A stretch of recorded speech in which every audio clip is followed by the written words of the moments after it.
One of the very good example that I always thought about, just funnily, is that if you want to date a girl, are you going to jump blindly into it and say, "Can you be my girlfriend?" Will you be my girlfriend in the first date? That is somewhat jumping blindly into it, right? Smart people don't actually start entrepreneurship journey unlike the others who do and become successful. Matrix to build up as the regrets get higher. Why I say this is because I have met friends who pass away in their last moment and chat with them. One thing they did mention very clearly is regrets. You are watching 101 Talks with Sachin Menon, breaking down complex ideas into simple conversations. All right. Today's conversation is going to be fun, but through data science. Before we dive in, let me tell you a little bit about today's guest. Dr. Daniel is based in Singapore and is an expert in data science with deep experience in predictive modeling, analytics, and the kind of work that turns raw numbers into decisions that actually matter. He has worked with students, professionals, and organizations. And what makes him fascinating is this. He does not just understand data, he understands people who misuse data to avoid taking action. So, this is part 2 of our conversation. We had a previous conversation on data science. You can find the link in the description. And today we are going a bit deeper, but in a more relaxed and fun way. We are going to talk about overthinking, smart excuses, and what data really tells us about why we don't start things we should. Dr. Daniel Koh, welcome back to the show. How are you? How has things been with you? Thanks, Sachin, for this invitation to join this podcast. I'm glad to be back here. I'm glad definitely to share more of my thinking and definitely on the topic of overthinking, on decision making. So definitely some topics that are more relaxing. I mean, of course, we talk about data-driven decision making, but I'm sure there's more to it in life, definitely, for sure. Yeah. So we will take a philosophical jump into the data. Okay, yeah, sure. No problem.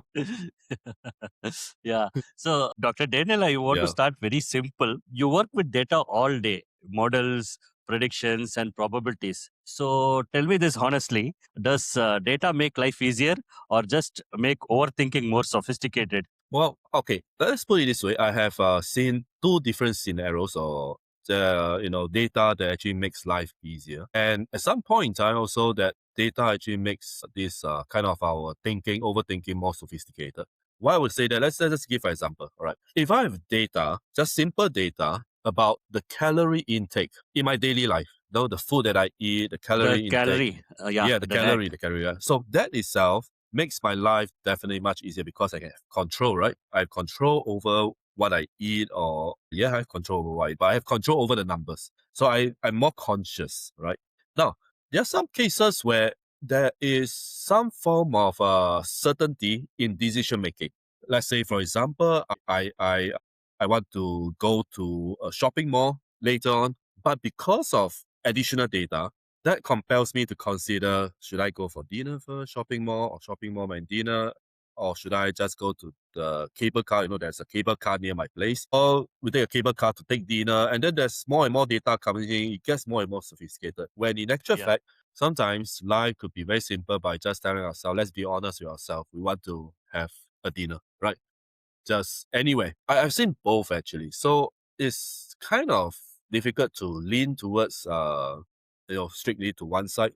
Yeah. You explained the decision making in a much simpler way. And I came to that query because I have this theory, and this is going to be the core discussion of our podcast today. The more clarity people have, the more confused they become, right? And have you seen this before? People with all the skills, all the data, all the awareness, and zero movement. If this was a data problem, what is this bottleneck? Okay, you see, we ever since young, right, we go through a certain systems, education system or some systems that is within the society. We go through certain pathway, kind of a engineered way of doing things, right? So we have a perception that a certain way of doing things is so-called the perfection, so-called. We go through, the right thing or the perfect thing. The right with perfect thing is that we go through it through the primary school, secondary school, the junior college, and then the university. That is somewhat the perfect way, right? In a way, Yeah. some people might Yeah. just frame it in that way. Yeah. And so Zarur. and so when it comes to real life, we're not talking about something that is contained or something that is just within the box that is perfect, but something that is a lot of uncertainty, things that don't happen according to what we expected or we are trained to think about. That cause us to have kind of like a step back, taking a look, trying to understand what is happening. So that itself form kind of a learning, relearning, right, in our life. So sometimes when we're presented with all the data, with all the skills, but it's not so much of the incapability of ourselves, but also because the environment perhaps is new, is changing. It could be not new, it could be the same environment, but it's the change that is new.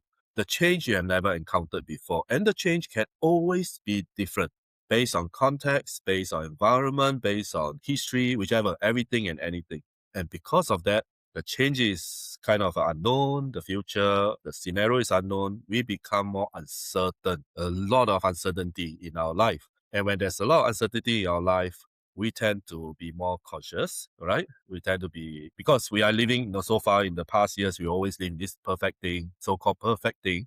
We tend to be more cautious. And therefore, I believe we tend to take a slower step, right? Just use an example, right? I myself, I studied when I was working. So when I work in the daytime back then, years ago, when I work in the daytime, I study in the evening. And so I get to appreciate, not the sense that I attended full-time education where within the box itself, okay, just go through that comfortable zone, but I have to handle different kind of complexity and change scenarios every day.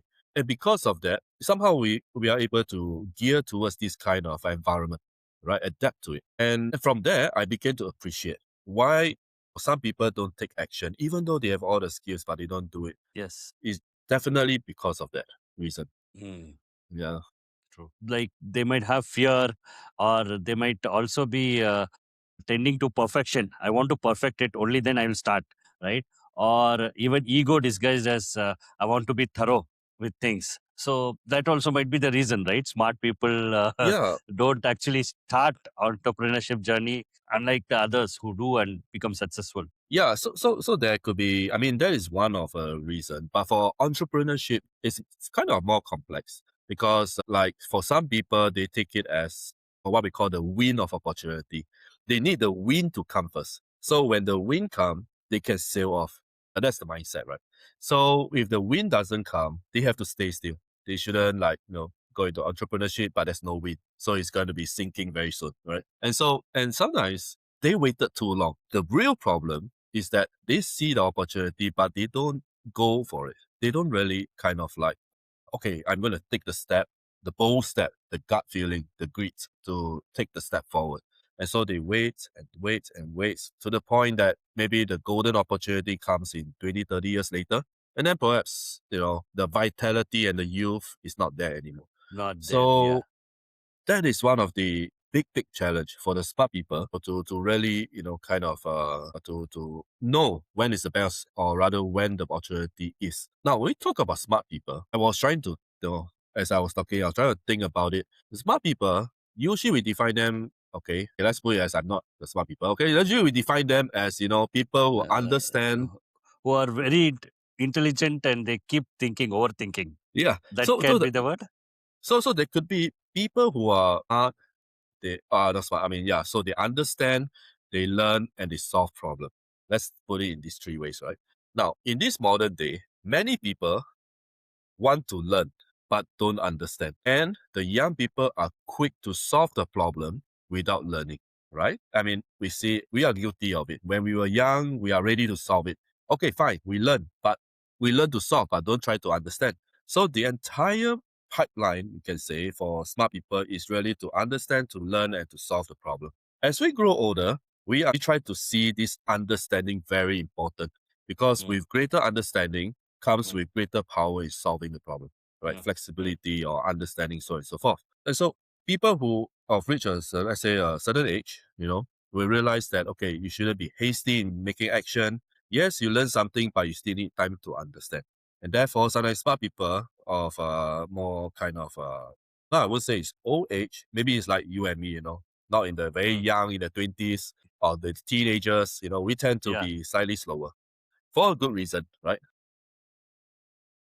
Most of the things experience, by experience, the patience comes, the Yes, hastiness correct. goes down, Yes, right? correct. Yeah, correct. And let's continue that starting on the business talk. And you had mentioned a beautiful point of waiting for the wind to Mm, come mm. to start my boat. So we keep waiting for the wind and boat doesn't come. That's like a classic line. I'm waiting for the right time. How does it go? Should people wait for the right time? Like you mentioned, it might be bad for them, or should they go into it without overthinking? What do you think from your lines? So, okay, I see it in this way. Okay, I see it as, let's say when we talk about business, it's either we wait for the win or we position ourselves for the win. Just either that, right? So we position ourselves or we just stay wherever we are and wait for the win, right? We have to choose one. We cannot say that, oh, we choose both and then it's not going to be productive anymore. So you just like keep on moving to a position, no win, and then you move to another position and there's no win, and then you go Yeah. to another position and there's no win again. So yeah, you just keep on moving positions, and that itself definitely is not going to be very efficient. As I can see from many of my friends who are trying to do Yeah. business, the moment they do that, like changing product line or changing business from consulting to HR placement company to something else. So you just keep on changing, waiting for the win. But then at the same time, we know that the win doesn't come. Sometimes the win comes 1 or 2 years later. And so, in that sense, definitely it's much better if you were to stay in a position and wait for the win to come. Now, well, some of your, I mean, maybe the listeners may disagree. I probably might feel that some of you might disagree, Yeah, we'll make but it controversial. you might disagree. But I have a good reason for that because you see, to me, a business is based on stability. It has to be Mm, something stable mm, because people's livelihood, let's say we hire workers, right? So people's livelihood depends on that. So it has to be stable. In order for a business to stable in our modern day context, relationship is very important. Reputation is very important. Branding is very important. If you don't have those, I mean, it's very easy to just, be swept away by the flood, for example.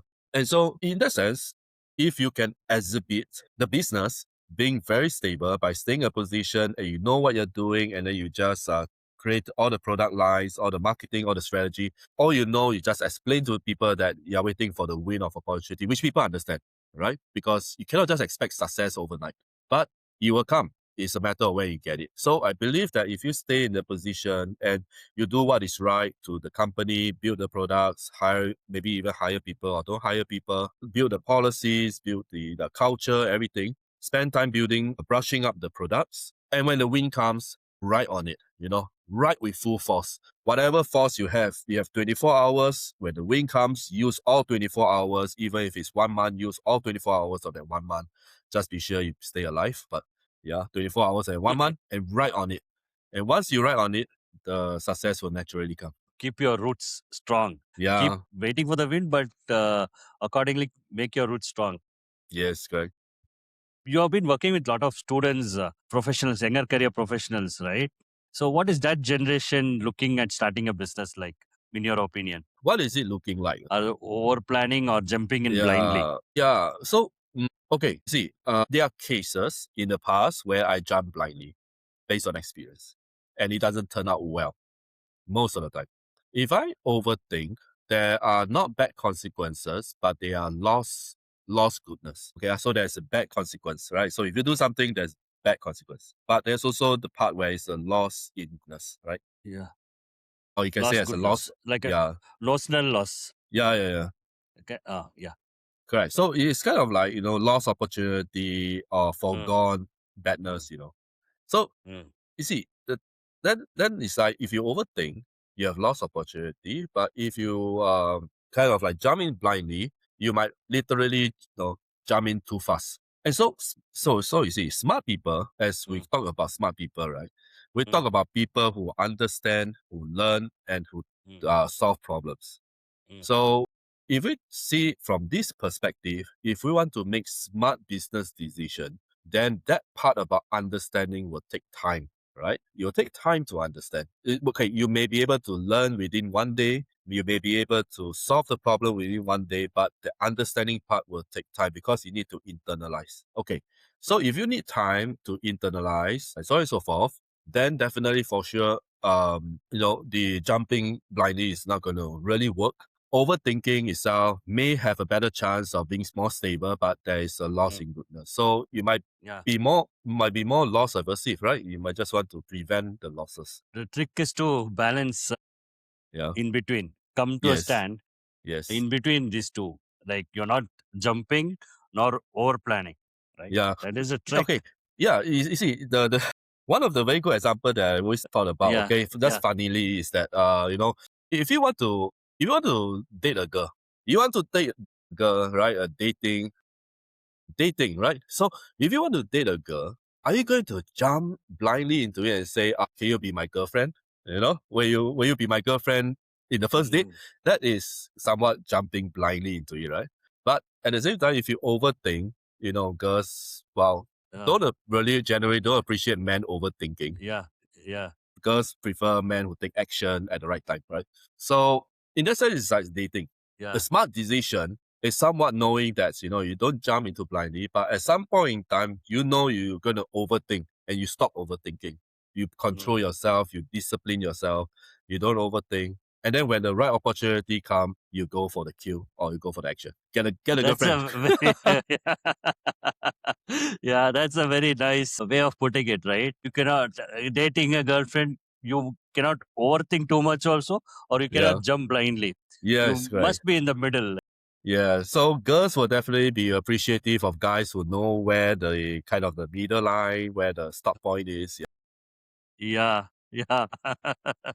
On the same lines, going on the same lines of starting a business, if Daniel, if somebody comes to you and they ask and said, I have zero idea, zero money, but I want to start, what would be your first instruction? Yes. So if I'm being asked to give advice for this, I think the very first instruction is to make sure that you have means of livelihood. That's number one. By that, I mean not just the current livelihood. What I mean is that over the period of time when you run the business or when you run all the way to successful or you run all the way to not so successful, during that whole stretch period of time, you must have means of livelihood, sustaining self. Why I say this is why I say this is because a business is a separate entity that requires time, attention, effort. It's just like having a child. Just that it's a business, right? So in that sense, you can't just say to the child, child, you're gonna grow up within the next 5 years. I'm gonna wait for 5 years when you grow up to feed yourself and feed me. I mean, we practically know that the business just started, just like a baby just started the path of life, right? In that sense, we need certain level of assurance to ourselves that we have certain level of life, hundreds and thousands of uncertainty when you run a business. When I started Data Core, the first thing I know is that there are too many uncertainty. I have hundreds and thousands. When I look at it, I try to think. I spend about 1 month trying to list down the uncertainties. What am I facing? What am I dealing with? There were so many, and so in that sense, all these uncertainties sometimes it all points back to livelihood. Now, there's a difference between there's a savings to make you stay alive, and then there's a livelihood. Because bear in mind that the savings might end up finished, but if you don't have livelihood, you can't earn. Unless you have a savings that is like billions and billions of dollars, okay, that's fine. But like people like us, we are not billionaires. Even by millions, it's not enough. As time goes by, you will finish it. So even we are not billionaires, right? So in that sense, we have to be pragmatic. We have to be practical. We have to be honest with ourselves to make sure that we can make a livelihood for ourselves at least. The safety net of security is very important before starting the business. Yes, correct. Yeah, because if you can take care of yourself, then you are in a better environment, better scenarios to deal with all the challenges of a business, because a business really presents so many challenges. Sometimes you just want to like give it up, or you just want to push it aside. Sometimes you just want to overindulge in certain things just to get over with it. There are many things, many things. But if you have added challenge on the personal side, my goodness, I mean, it's gonna be something that is too huge to handle. Yeah, true. So we both are in the entrepreneurship journeys. We both understand what exactly you Yeah. are stating. Yeah. So, Daniel, now Yeah. let's bring this back Sure. to the data. Bring data back into this, right? Okay. Yep. Because people love saying I am being data driven. I also see in resumes I am data driven. I see enterprises stating I am data driven. Yeah. But let's be honest, how much of a data driven decisions are actually just gut decisions with Yeah. better presentations? Yeah. I mean, okay, 20 years ago, or let's put it, now it's 2026. So 30 years ago, yeah, 30. 30 years ago, it could be the case where we were talking about data driven but actually it's very much of gut feeling with better presentation with numbers, right? Yeah, yeah. That could be the case.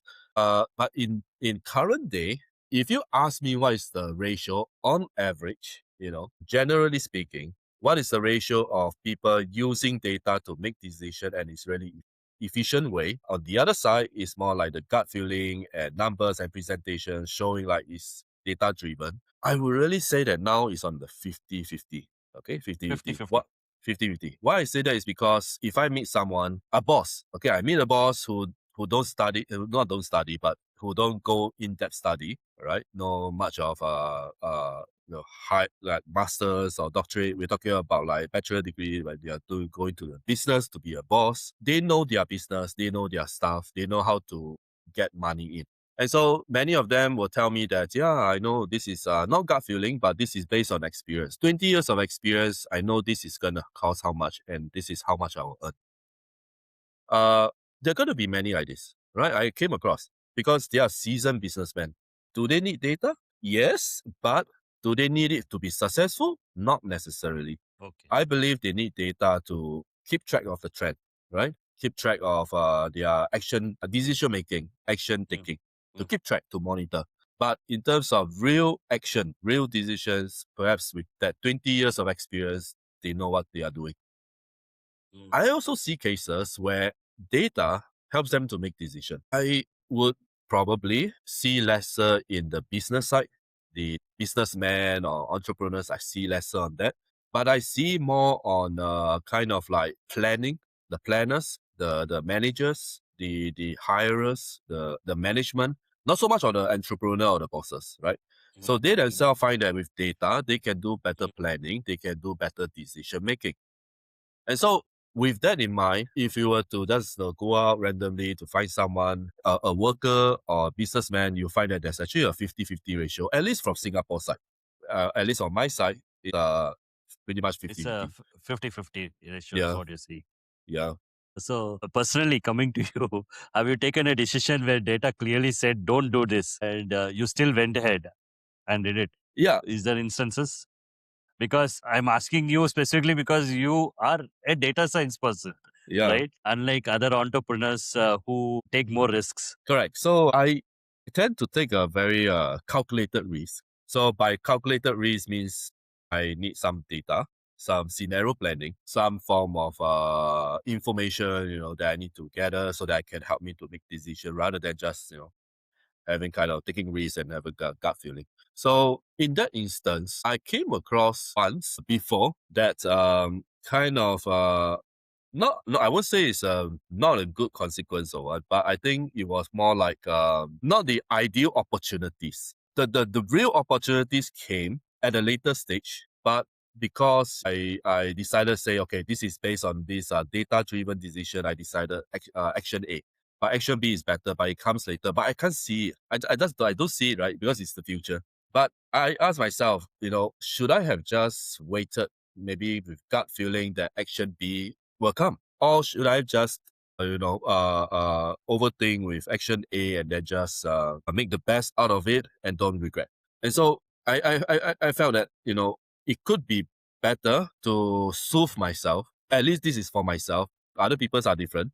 But at least to soothe myself, I thought, staying on to the Action A and tell myself that I've done my due diligence would be a good scenario. One good example is this: hiring. If I want to hire someone, I've hired this person, and I realized that, okay, this person fit the job. Yes. But then 1 week later, a new resume came in. And I was like, oh, but what should I do now?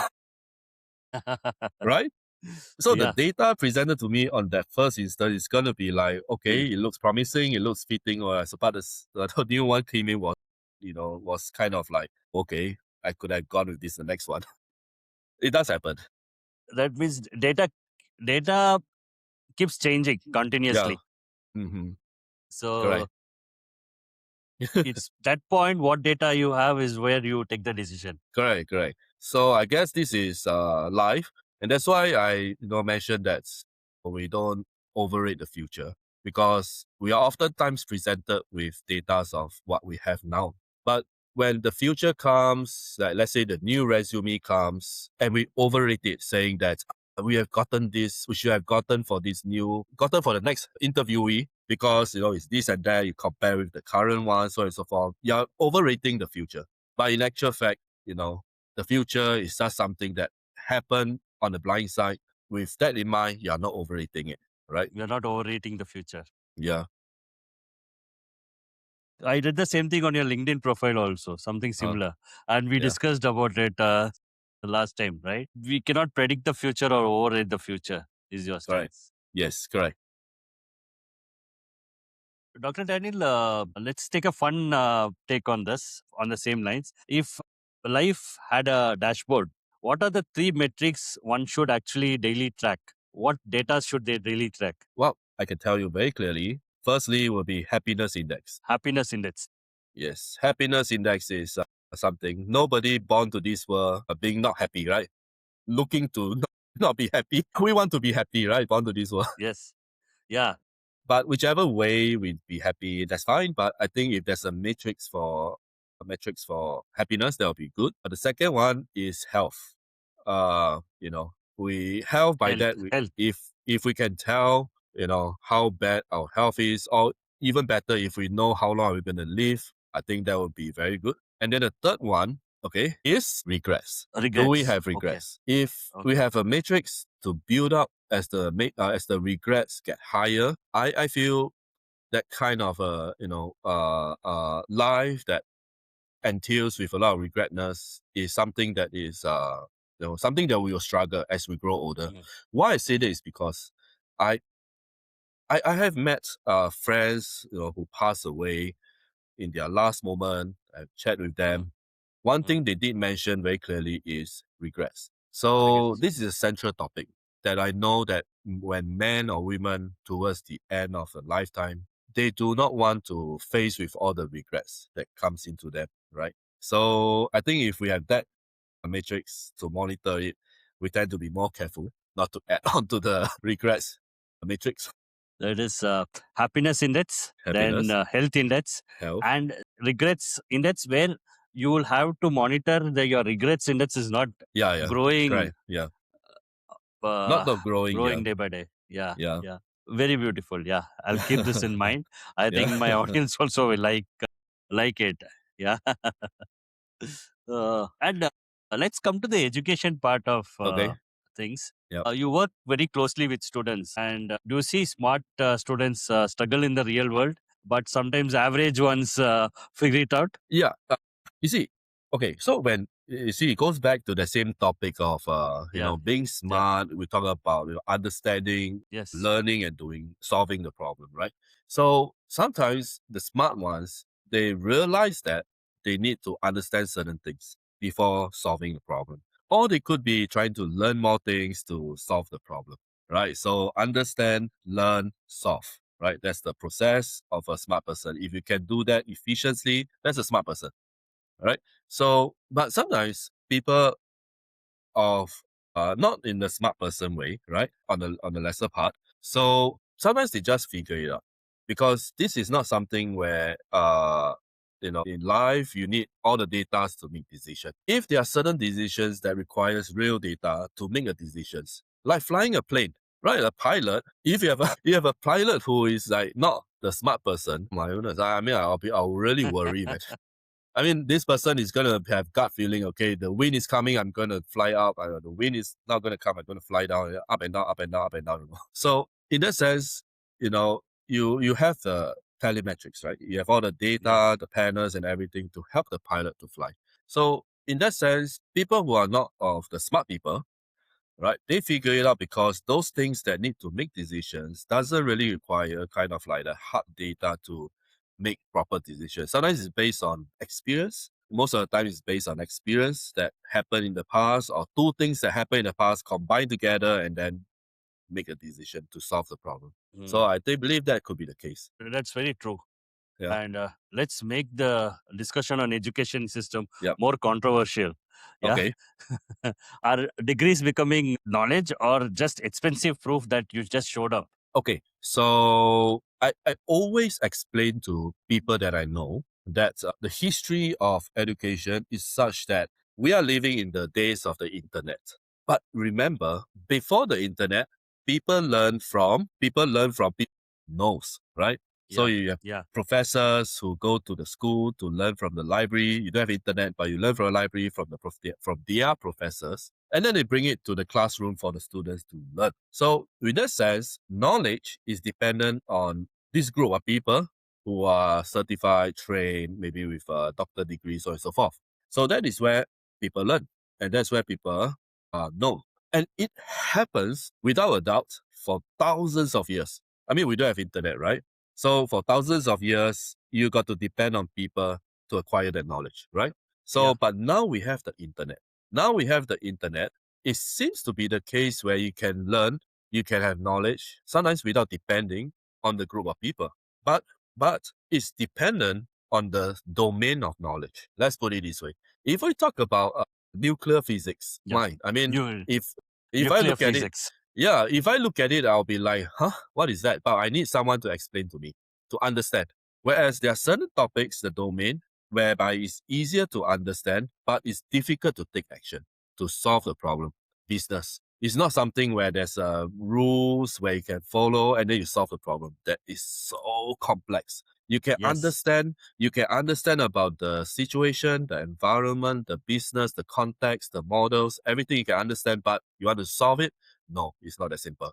Whereas in nuclear physics, for example, that understanding part is pretty much structured, is engineered. Yes. So you can go to the books or relying on the professors to give you their understanding, right? But then if you want to solve a problem, it's going to be very complex. But at least you know that there's a set of knowledge, learning everything to help you to solve the problem.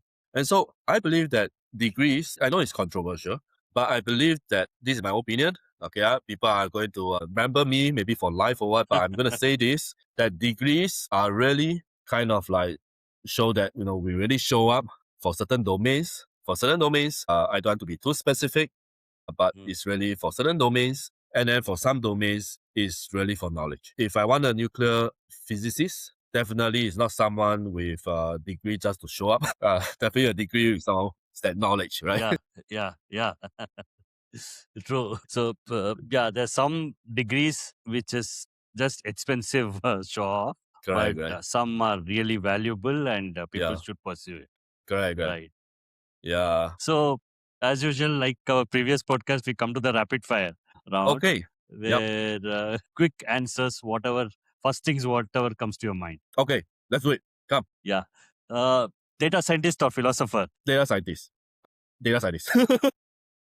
But we had a lot of philosophy conversation today.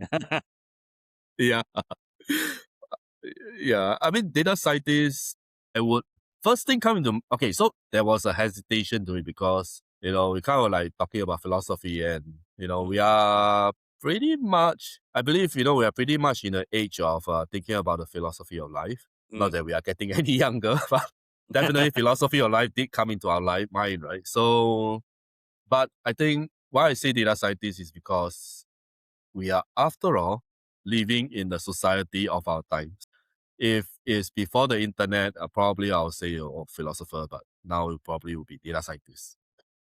Okay. One buzzword you would ban for a year. Buzzword banned for the year. Let me help you with it. Something related to data science, which you really hated.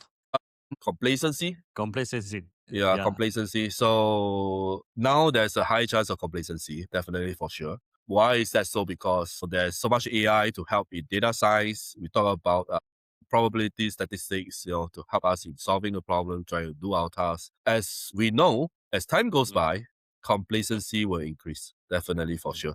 This is human nature, by the way. Yeah, complacency will increase. Yeah, Looking how things are getting so convenient yeah, with yeah, yeah. AI Correct, correct, coming in. correct. And one thing students should stop immediately, and one thing what students should start immediately. Okay, to stop, I believe students should really stop using the AI for learning. Use the AI for understanding.